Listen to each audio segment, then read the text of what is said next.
یہی 27ویں شب تھی، یہی رجب کا مہینہ تھا۔ میرے آقا حضرت ام ہانی رضی اللہ تعالیٰ عنہ کے گھر آرام کر رہے ہیں کہ جبریل امین جو فرشتوں کے سردار ہیں نبی پاک کے دربار میں آتے ہیں۔ آرام سے جگاؤں کیسے؟ رب کا حکم ہے کہ محبوب کو بلایا جائے، مگر محبوب آرام کر رہے ہیں۔ یہ وہی آرام ہے، نہ جگانے پر صدیق اکبر نے نماز قضا کر دی تھی، نہ جگانے پر سیدنا صدیق اکبر نے سانپ کا ڈس جو ہے وہ برداشت کر لیا تھا، جگایا نہیں۔ اور مولا علی نے دیکھا کہ عصر کی نماز جاتی ہے تو چلی جائے، آقا کے آرام میں خلل نہ آئے، اب جبریل امین کو جگانا ہے۔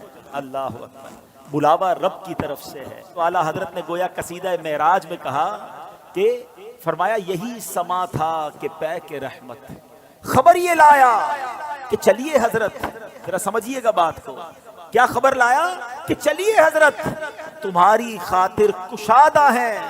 کیا کشادہ ہیں؟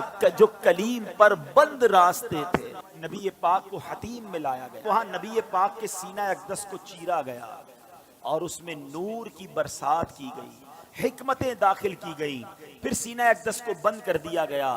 آج لوگ کہتے ہیں سائنس نے بڑی ترقی کر لی ہے، اوپن ہارٹ سرجری ہوتی ہے۔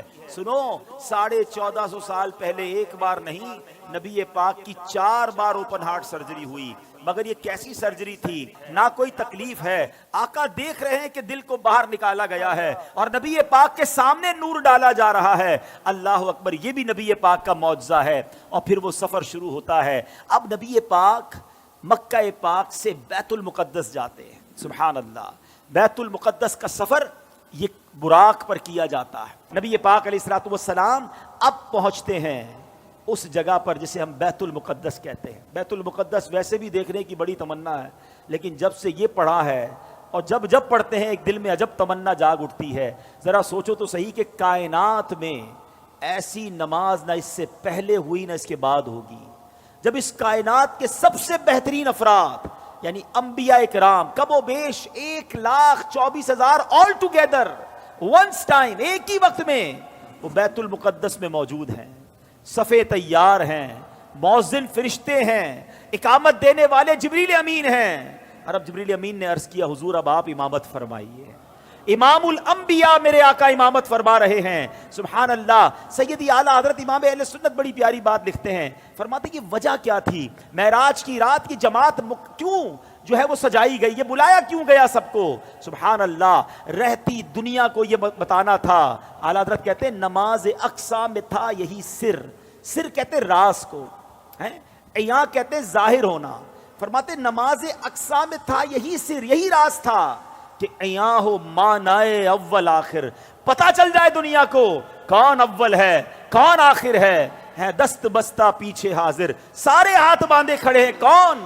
جو سلطنت آگے کر گئے تھے۔ اقصا میں سواری جب پہنچی، اقصا میں سواری جب پہنچی، جبریل نے بڑھ کے کہی تکبیر۔ اقصا میں سواری جب پہنچی، جبریل نے بڑھ کے پڑھی تکبیر۔ نبیوں کی امامت اب بڑھ کر سلطان جہاں فرماتے ہیں، اللہ اللہ کہو، اللہ اللہ اللہ اللہ اللہ اللہ کہو، اللہ اللہ۔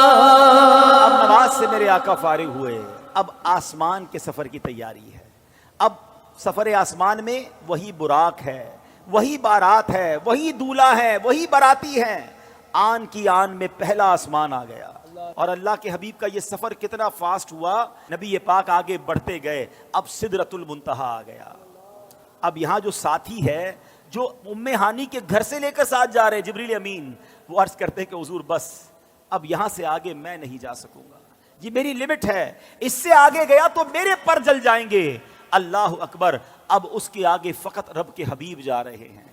یہ وہ مقام ہے کہ جبریل امین بھی پیچھے رہ گئے۔ اللہ اکبر، اب جناب نبی پاک علیہ الصلوۃ والسلام جب آگے جاتے ہیں، جبریل ٹھہر کر سدرا پر بولے جو بڑے ہم ایک قدم، جل جائیں گے سارے بالوں پر، اب ہم تو یہیں رہ جاتے ہیں۔ جبریل ٹھہر کر سدرا پر بولے جو بڑے ہم ایک قدم جل جائیں گے سارے بالوں پر، اب ہم تو یہی رہ جاتے ہیں۔ اللہ اللہ کہو، اللہ اللہ اللہ اللہ اللہ اللہ کہو، اللہ اللہ۔ نبی پاک کا جو اگلا سفر ہے نا، اس کے بارے میں کوئی کچھ نہیں بتا سکتا کہ وہاں کیا ہوا، کتنی دیر دیدار ہوا، اللہ نے اپنے حبیب کو کیا دیا، حبیب پاک نے کیا لیا۔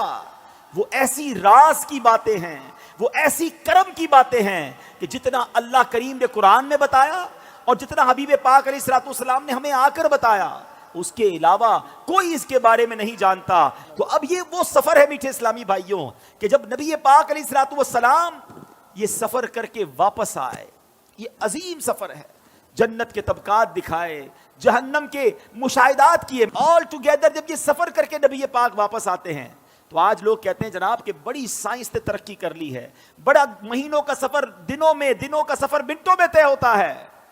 لیکن میرے آقا کے اس سفر میں جس میں ہزاروں سال کا یہ ٹریول ہے، علماء کہتے ہیں اگر اس کو لاجیکلی کیلکولیٹ کریں نا تو یہ کئی ہزار سالوں کا سفر بنتا ہے۔ مگر نبی پاک جب واپس آئے تو جو دروازہ کھولتے وقت کنڈی ہل رہی تھی وہ اب بھی ہل رہی ہے، جو بستر چھوڑ کے میرے آقا گئے وہ بستر اب بھی گرم ہے۔ آقا نے وضو کیا تھا، ہم وضو کرتے زمین پر پانی بہتا ہے، راوی لکھتے نبی پاک آئے وہ پانی ابھی بھی بہ رہا تھا۔ تو ہو سکتا ہے آج کا یہ ماڈرن دور کوئی ماڈرن نوجوان آ کر کہے، سائنسدان آ کر کہے کہ جناب اب تو سائنس نے اتنی ترقی کر لی، تمہارے نبی تو اونٹوں اور گھوڑوں پر سفر کرتے تھے، آج ہم جناب چاند پر پہنچ گئے، مریخ پر پہنچ گئے، بڑا راکٹوں کا زمانہ آ گیا ہے، سپر سونک ایئر کرافٹ بن رہے ہیں، آواز کی رفتار سے زیادہ تیز طیارے بن گئے۔ بتاؤ کیا اسلام میں تمہارے نبی کے پاس کوئی ایسا معجزہ ہے جو آج کی سائنس کو جواب دے سکے؟ اللہ اکبر۔ سنو تو صحیح، ہزاروں سال کا سفر کر کے میرے آقا آتے ہیں اور کنڈی ابھی ہل رہی ہے۔ گویا ہوا یہ کہ کم وقت میں نہیں بلکہ نبی پاک نے یہ سارا سفر نو ٹائم میں کیا، وقت وہی ٹھہرا ہوا تھا۔ ماجرا یہ ہے، اب عشق والا جواب سن لو، دراصل بات یہ ہے کہ میرے آقا تو سارے جہان کی جان ہے نا، جب جان چلی گئی تو جہان رک گیا تھا، آقا واپس آئے جہان نے پھر چلنا شروع کر دیا۔ اعلیٰ حضرت کہتے ہیں نا وہ جو نہ تھے